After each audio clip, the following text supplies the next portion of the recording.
ప్రభు అయిన యేసుక్రీస్తు పొందిన శ్రమ అది వర్ణనకు అందదు.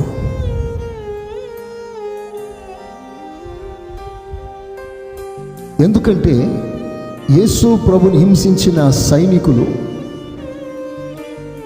మానవత్వం కలిగి ఏదో కొట్టాలి మా డ్యూటీ కనుక కొట్టిన సందర్భాలు కావు.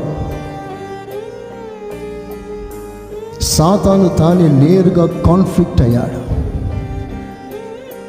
సైనికుల్లో దూరాడు. సాతాను తన కసి, తన పగ, తన ద్వేషమంతా వ్యక్తపరచున్నట్లుగా ఒక్కొక్క సైనికుని నుండి సాతాను తానే క్రీస్తుని హింసించాడు. ఏ బోధకుడు దాన్ని బోధించలేడు. ఏ పాటగాడు కూడా యేసు ప్రభు శిలువ శ్రమలను పాటగా పాడి చూపించలేడు. ఏ కవి కూడా తన కవిత్వంలో ప్రదర్శించలేడు. ఏ బోధకుడు కూడా తన బోధలో వర్ణించలేడు.